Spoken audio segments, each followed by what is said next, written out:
Triple standards: the dollar, the throne, and the altar. The last chapter of Tyler's Big Business is called "If Business is So Good, Why Is It So Disliked?" At risk of seeming narcissistic, this passage put a big grin on my face. Perhaps in part because we cannot do without business, so many people hate or resent business, and they love to criticize it, mock it, and lower its status. Business just bugs them. After I explained the premise of this book to one of my colleagues, Bryan Caplan, he shrieked to me, But, how can people be ungrateful toward corporations? Corporations give us everything. Corporations do everything for us." Of course, he was joking, as he understood full well that people are often pretty critical of corporations.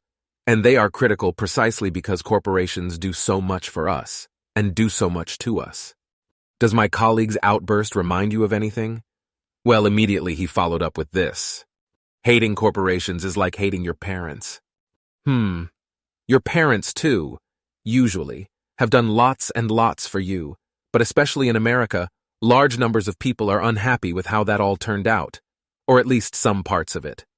For all of their gratefulness, they resent what their parents have done to them. On reflection, though, my hating corporations is like hating your parents. Quip misses a crucial point, namely, in the absence of extreme abuse or neglect, virtually every society condemns hating your parents. When you retrospectively rate your parents, you're supposed to forgive even serious character flaws and obvious cruelty with, "Well, Mom did her best," or, "Well, Dad loved us in his way."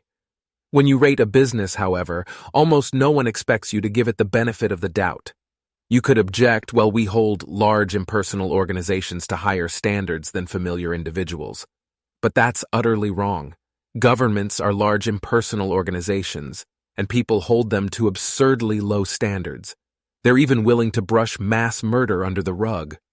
Churches, too, are large impersonal organizations, and people also hold them to shockingly low standards.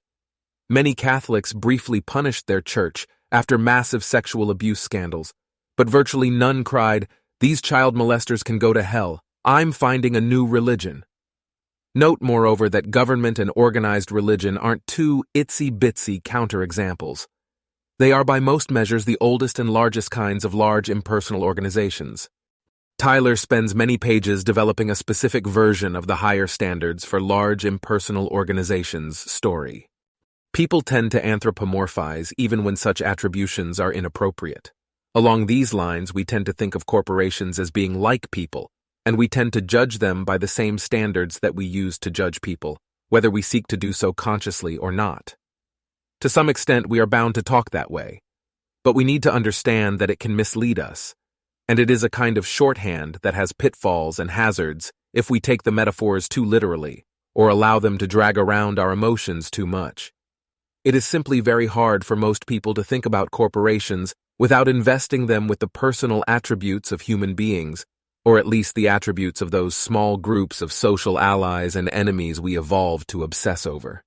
Since the general story is utterly wrong, however, there's no hope for Tyler's specific version. If he were right, people would also anthropomorphize governments and churches, leading to unfairly harsh judgment. In fact, however, governments and churches enjoy overwhelming deference even when they are engaged in vile crimes.